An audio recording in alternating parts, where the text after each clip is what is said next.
तागल कहा टाटा गोड़ के भय रहा। बोलो भागवत भगवान की जय। मैया ने कहा अच्छा ठीक है महाराज। भगवान ने कहा आप मेरी बहुत सेवा की है। करदमी ने कहा आप हमारी बहुत सेवा की है, मांगिए क्या वरदान मांगती हैं। मैया ने कहा हे प्रभु, एक औरत की एक ही इच्छा होती है कि उनके पुत्र हो जाएं, हमारे पुत्र हो जाएंगे, इससे ज्यादा हमको कुछ नहीं चाहिए। और हमारी एक ही इच्छा है कि हमको पुत्र हो जाए, हमको पुत्र हो जाएंगे, इससे ज्यादा हमको कुछ नहीं चाहिए। पुत्र दे दीजिए प्रभु, पुत्र दे दीजिए। करदम ऋषि ने कहा आप बहुत सेवा की हैं और आप हमारी पत्नी हैं, हम आपको पुत्र देते हैं। करदम ऋषि कामत विमान को बुलाते हैं, काम रूपी विमान को बुलाते हैं और करदम ऋषि अपने आशीर्वाद से अपने 22 साल के पुरुष बन जाते हैं और उनकी पत्नी 18 साल के सुंदर सी कन्या के रूप को ग्रहण कर लेती है। अब कामन विमान में बैठ करके करदम ऋषि कामन विमान में जाते हैं और करदम ऋषि के वहां भगवान की कृपा होती है और करदमं ऋष्यवीणां संजना साश्वही सुता। और आज करदम जी के वहां 9 कन्याओं का जन्म हुआ। करदम ऋषि की 9 पुत्री हुई। अब लड़की धीरे धीरे बड़ी हो जाती है, लड़की बड़ी हो रही है। माँ कह रही है हे प्रभु लड़की बड़ी हो रही है, विवाह करने के लिए वर खोजिए। करदम ऋषि ब्रह्मा जी के पास चल गए, हे प्रभु आपके 10 मानस पुत्र हैं, एक तो लड़का आपका सन्यासी निकल गया है, बच्चे 9 के साथ हमारी बेटियों का विवाह कर दीजिए। ब्रह्मा जी ने कहा हे प्रभु क्षमा करिए, हमारे वो लड़का जन्म से ही सन्यासी हो गया। ऋषि जी ने कहा कौन? अरे सुनिए, हमारा एक पुत्र जो नारद है वो जन्म से ही सन्यासी हो, वो विवाह करने वाला नहीं है। करदम ऋषि के वहां ही सती अनुसुईया इत्यादि पुत्रियां हुई। तो ब्रह्मा जी की 9 मानस पुत्रों के साथ करदम जी की बेटियों का विवाह संपन्न हुआ। करदम ऋषि ने कहा हे प्रभु, हे देवी, तुमने लड़की कहा लड़की दी, अब हम जा रहे हैं भगवान की पूजा। देवी ने कहा हे प्रभु, बेटी तो अपने अपने घर गई, बुढ़ापा आने वाला है और बुढ़ापा में सेवा के लिए पुत्र चाहिए, एक पुत्र दे दीजिए। अगर एक पुत्र हो जाएगा तो यह बुढ़ापा में सेवा करेगा। अगर पुत्र कुपुत्र हो गया तब तो सेवा करेगा, पुत्र अगर पुत्र हो गया तब तो सेवा करेगा। अगर वही पुत्र कुपुत्र हो जाए तो कुपुत्रों सेवा करते हैं। कौन सेवा जान रही है? हई बात आजकल हर गाँव में सुनाया था कि फलाने रहने अपने माई दादा के खूब मरने। सुनाला कि नहीं सुनाला? हाँ सुनाला ना। एक चीज जान जाइए, जो पुत्र अपने माँ बाप को मारता है वो जीवन में कभी भी सुख चैन से रहने वाला नहीं। बाप अपने बेटे को आगे बढ़ाने के लिए क्या क्या नहीं करता। एक बाप चोरी करता है लड़का करता, मेहनत करता है लड़का के लिए, परिश्रम करता है लड़के के लिए। अगर वही लड़का बड़ा होकर के माँ बाप का सम्मान करे तो फिर वो उस लड़के को जीवन में जीने से कोई फायदा नहीं।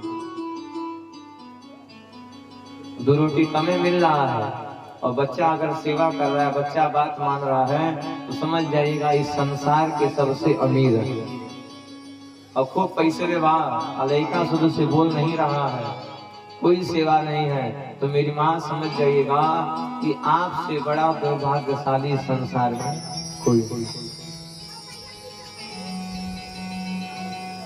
मैया ने कह दिया प्रभु बुढ़ापा के लिए एक लड़का चाहिए और एक लड़का दे दीजिए। आज इन्हीं करदम जी के वहां भगवान का अवतार होने वाला है। करदम जी ने कहा चलिए ठीक है, और आज यही करदम ऋषि के वहां करदम स्वरूपेण नारायण कृष्णम, करदम जी के वहां सुंदर से पुत्र का जन्म होता है जिसे कपिल के नाम से जानते हैं। बोलो कपिल भगवान की। कृष्ण कन्हैया लाल की जय, भागवत भगवान की जय। कपिल जी महाराज का जन्म होता है।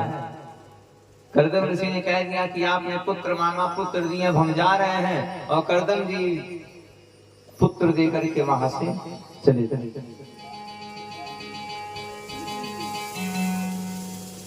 और माँ पुत्र को लेके बैठी हैं। हे पुत्र, मुझे पता है कि आप बहुत बड़ी विद्वान हैं। और हे कपिल जी, मैं जान रही हूँ कि आप कोई साधारण नहीं, आप साक्षात एक नारायण के अवतार हैं। तो हे पुत्र, हम आपसे आज कुछ मांग रहे हैं।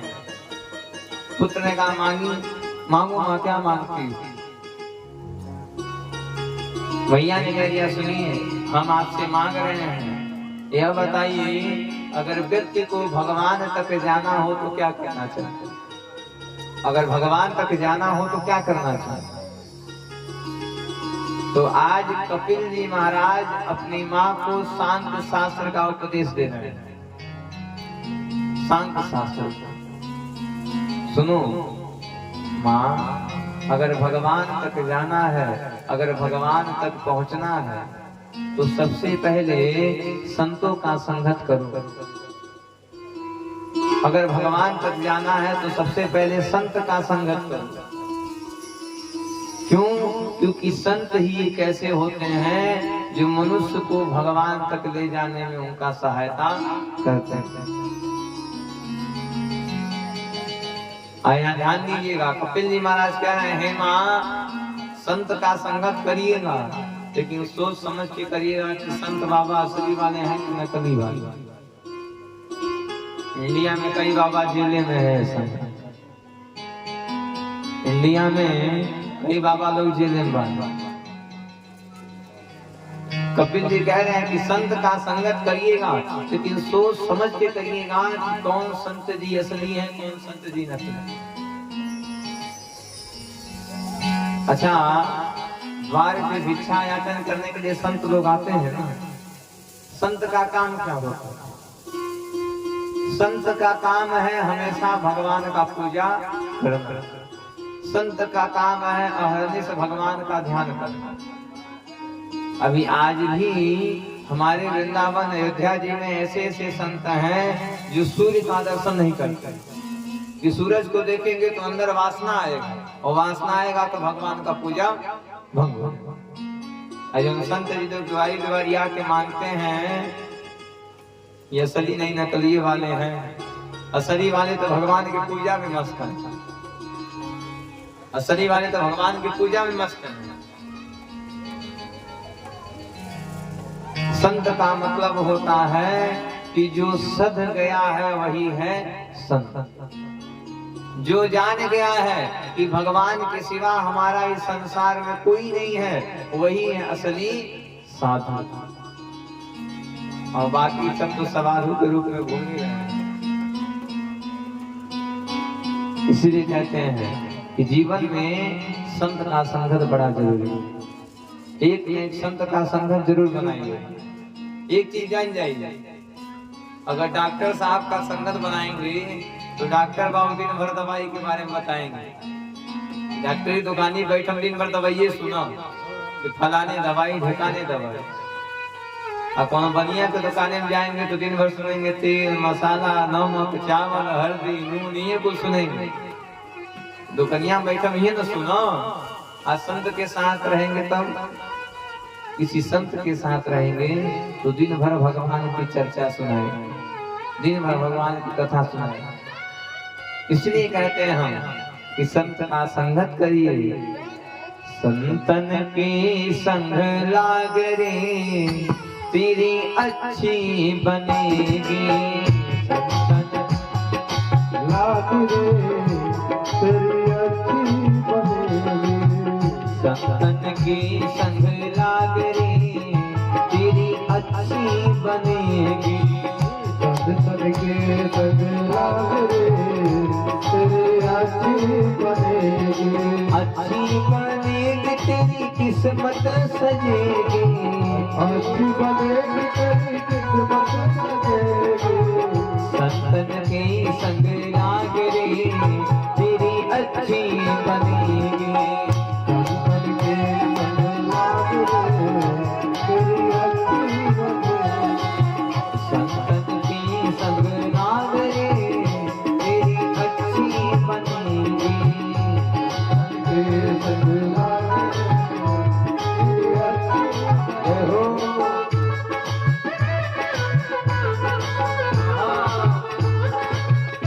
संत भगवान की।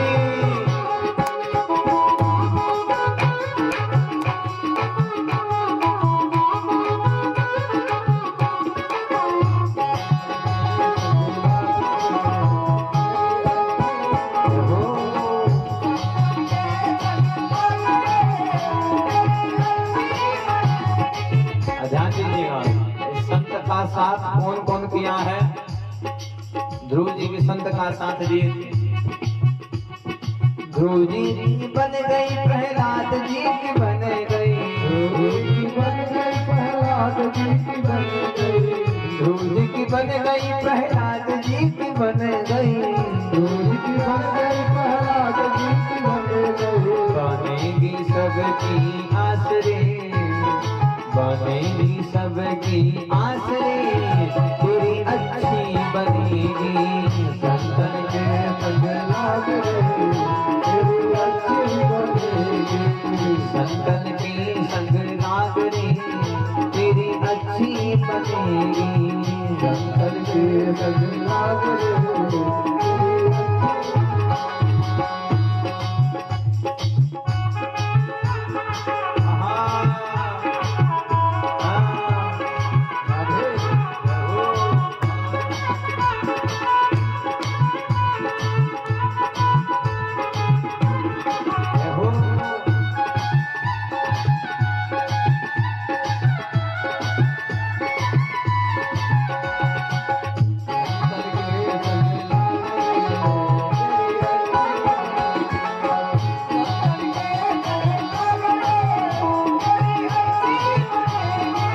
संतन के संग लाग रे तेरी अच्छी बनेगी, संतन के संग लाग रे तेरी अच्छी बनेगी। तेरी बिगड़ी बनेगी तेरी अच्छी बनेगी, तेरी बिगड़ी बनेगी तेरी अच्छी बनेगी।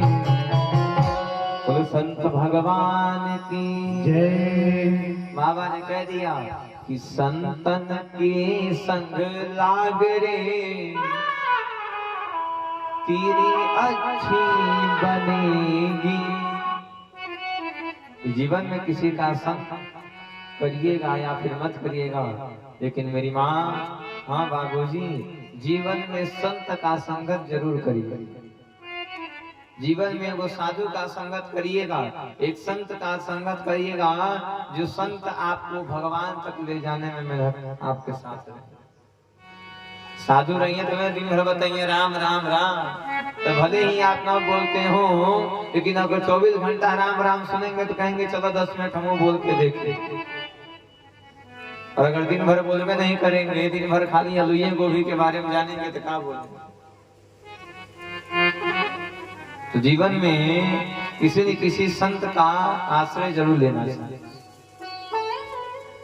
बाबा ने कह दिया कि अगर भगवान तक पहुंचना है तो संत का संगत करिए। आप वो सोच समझ के देखिएगा कि संत जी असली वाले हैं कि नकली वाले। कई संत जी लोग पकड़ा के जेलियों में गए, तो बच के रहेगा कि असली वाले संत के साथ में रहे। साधु बनना कोई बड़ी बात नहीं है। 2 रुपया के पियर का रंग, 1 रुपया के 2 रुपया आले के खूब बढ़िया से चक्रोट रंगा, अब भगवा कलर वाला कपड़ा कम से कम 4 मीटर, 2 गो ऊपर 2 गो नीचे बन गए न साधु। भले आगे चल के साधु के रूप में पकड़ा जाए। तो संत का संगत सोच समझ के करिए कि संत जी असली वाले हैं कि नकली वाले। हमने कहा ना कि असली के संत जी भगवान की पूजा करने में व्यस्त हैं, उनके पास समय नहीं है कि वो आपके दरवाजे पे आए। तो हमेशा भगवान की पूजा में रहिएगा, भगवान के साथ रहिएगा। कपिल जी महाराज माँ को कह रहे, माँ सुनो, अगर भगवान तक जाना है, अगर भगवान को प्राप्त करना है, और अगर भगवान के आश्रय पे रहना है तो संत का संगत करिएगा। और अगर असली संत का संगत हो गया तो माँ समझ जाओ तुम्हारा कल्याण हो जाए। माँ ने कहा, हे पुत्र, हमें लगता है कि तुम कोई साधारण नहीं, हमें लगता है कि तुम कोई साधारण नहीं, तुम साक्षात परम पिता परमेश्वर के एक अवतार हो। कपिल जी महाराज मनी मन हंस रहे हैं। हे माँ, तुम कहोगे क्या, हम तो नारायण के एक अवतार कपिल हैं ही। बोलो कपिल भगवान की जय। कपिल जी ने कह दिया महाराज। कपिल जी माँ को शांत शास्त्र का उपदेश देते हैं। और आज माँ कपिल जी महाराज सिद्धा नाम की नदी बहती हैं, और सिद्धा नाम की नदी बह करके माँ जो है बह जाती। और कपिल जी महाराज जैसे देखते हैं कि माँ सिद्धा नाम की नदी बह गई हैं, तो आज कपिल जी महाराज गंगा सागर में चले गए। इसीलिए कहा गया है कि सारी तीर्थ बार बार और गंगा सागर एक। गंगा सागर गइल बानी? हाँ यादव जी आप गइल बानी? हाँ चलिए, भगवान की कृपा हुई तो जल्दी घूम के चले जाएंगे। कहा गया कि सारे तीर्थ बार बार गंगा सागर एक। कपिल जी महाराज जो है गंगा सागर में चले गए। तीसरी जो बेटी हैं, इनका विवाह दक्ष प्रजापति के साथ होता है, जिनकी कथा कर्नाटक हम लोग से विवाह सुने। अब आइए, कपिल जी महाराज के दो पुत्र हैं। कपिल जी महाराज के को लड़का, कपिल जी के रहने के मनु जी। मनु जी महाराज की 3 बेटियों का चर्चा सुना गया। और मनु जी महाराज के जो 2 पुत्र थे, 5 गो लड़का रहने ना, 3 गो लड़की 2 गो लड़का, तो जो 2 गो लड़कवा 3 गो लड़कियां के कथा सुन ले हैं, लेकिन जो 2 गो लड़कवा बाने ओकरे बारे में कथा सुनी। लड़कवा के रहा 2 गो लड़का थे, एगो प्रियव्रत एगो उत्तानपाद। उत्तानपाद कौन है?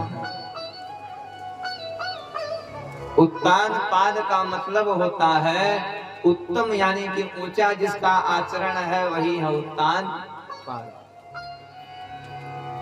उत्तानपाद महाराज के वहां उत्तानपाद की एक रानी है, जिनका नाम है सुनीति।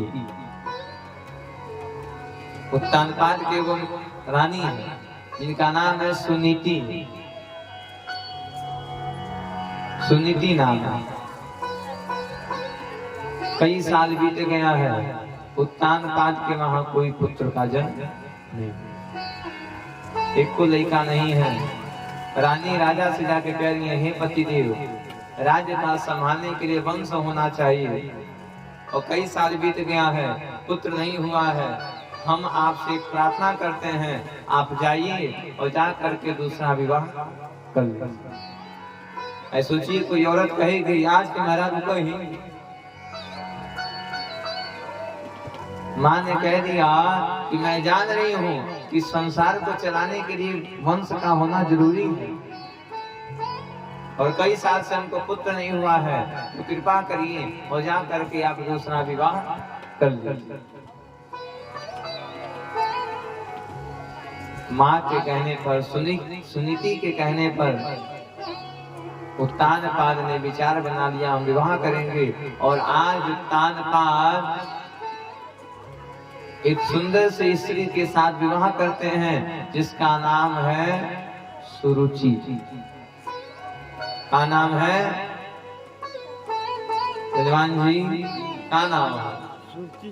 सुरुचि। यूं के याद करते नहीं कि बाबा पूछते बाने क्या जी सुतल बानी की जागल बानी, वही जाते।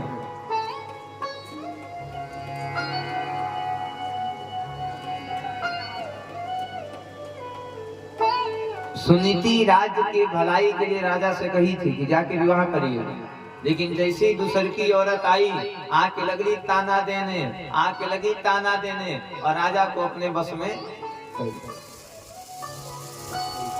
आई मेहरारू मर्दे के भौसिम न करें तो क्या करें। पहले के मेहरारू अपने पति जी को कहती थी हमारे पति देव है। अरे मेहरारू कहे नहीं हमारे पति देव हमें फलाने के बाबू हमारे पति देव हैं। आज जमाना बदल गए, आज के मेहरारू कहे नहीं बोली हमारे हस्बैंड है। कहा हमें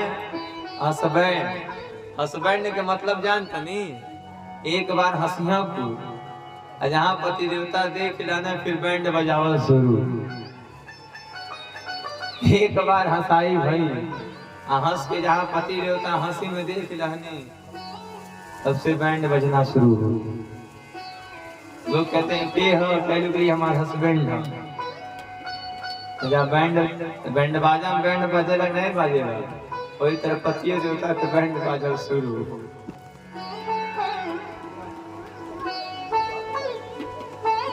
तो सुनीति मैया तो राज्य कार्य के लिए दूसरा विवाह करने के लिए कही थी भाई दूसरी औरत आ जाएगी उससे पुत्र हो जाएगा तो राज्य होगा।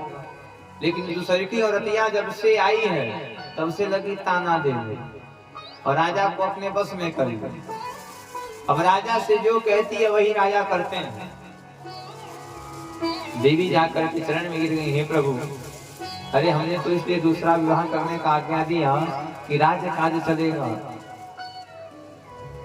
उत्तान पाने का देखो देवी हम विवाह नहीं कर रहे और हम जान रहे